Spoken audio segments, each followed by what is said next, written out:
Deep இதில் ரூரலில் இப்போ கன்னியாகுமரி அங்கெல்லாம் பார்த்தீங்கன்னு வச்சுங்க, விஜய்க்கு அந்த கிறிஸ்டின் பாப்புலேஷன் அதிகமாக இருக்குது. விஜய்க்கு அந்த இடத்துல ஒரு நல்ல ஒரு இது. கன்னியாகுமரி சென்னையிலேயே அப்படி ஒரு இது. ஆமாம் சார். சென்னையில் முக்கியமாக எல்லாரும் சொல்கிற விஷயம் சென்னையை அடித்து காலி பண்ண போகிறாரு, அடித்து காலி பண்ண போகிறாரு அப்படின்னு தான் இருக்குது. அண்ட் இதையும் தாண்டி இப்போ நீங்கள் பாருங்கள், அப்படியே விஜய் வந்து விட்டாருன்னு வச்சுங்களேன்.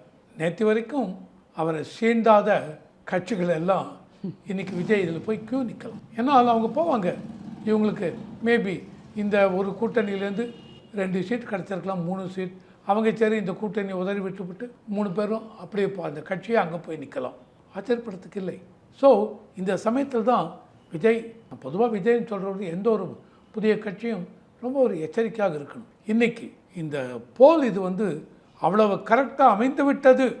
எஸ், விஜய்க்கு ஒரு இது இருக்குது.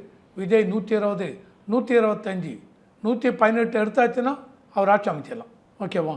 இதையும் தாண்டி 130 வந்துருத்தான் கவலைப்பட வேண்டாம், ஆட்சி அமைத்து விடலாம். இருந்தாலும் இங்கே இப்போ தான் இவங்க எல்லாம் என்ன சொல்லுவாங்க, அந்த 125, 130 எம்எல்ஏவை இவர் பாதுகாக்க வேண்டும்.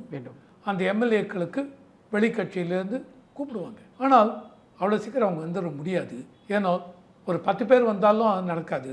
2/3 விஜய் கட்சி மட்டும் 130 சீட் எடுக்கிறாங்க. நம்ம இதெல்லாம் ஒரு இதில் அசம்ஷனில் தான் பேசுகிறோம். 130 சீட் விஜய்க்கு வந்துருத்தினால் சார் ஒரு 10 பேர் அந்த பக்கம் போயிடுவாங்களா? 20 பேர் போயிடுவாங்க. போனாலும் ஒன்றும் பிரயோஜனம் இல்லை. 20 பேர் டிஸ்குவாலிஃபை ஆகிடுவாங்க. அந்த 130 பேரில் 2/3 கட்சி மாற வேண்டும். 2/3 ஓகேவா? அப்போ என்ன எடுத்து 46, 90 இதுக்கு வரும். 2/3 85, 90 வரும். ஓகே, 120ல் 125ல் 2/3 அந்த பக்கம் பாசிபிலிட்டி. ஸோ அதனால் எந்த விதத்தையும் பிரச்சனை கிடையாது. இதையும் தாண்டி மற்ற கட்சிகள் அங்கே இப்போ போனான்னு வச்சுங்க, விஜயை பொறுத்தவரைக்கும் தனிப்பெரும்பான்மை கிடைத்து விட்டதுனால கூட்டணி ஆட்சிக்கு இடம் கொடுக்க மாட்டார். Is not going to give. இப்போ தான் இது நடந்து விட்டதுன்னு வச்சுங்க, ராகுல் காந்தியை பொறுத்த வரைக்கும் இன்னும் கோபம் அதிகமாகும். செல்வ பிறந்தகை மற்ற இவங்கெல்லாம் மெயினாக உள்ளே வந்து கெடுத்தது யார்?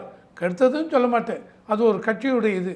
பி. சிதம்பரம் உள்ளே வந்து சோனியா காந்தி கிட்ட டைரெக்டாக போய் பேசி டிஎம்கேவோட நம்ம கூட்டணி வைத்துக் கொள்ளலாம், ஆரம்பத்திலேருந்து அவங்க தான் வச்சுருக்கோம், இவங்க தான் நம்ம நம்பிக்கையான ஒரு இது, அதனால் நீங்கள் ராகுல் காந்தி கிட்ட சொல்லுங்கள், நம்ம டிஎம்கேவோட தான் கூட்டணி போகணும் அப்படின்னு பி. சிதம்பரம்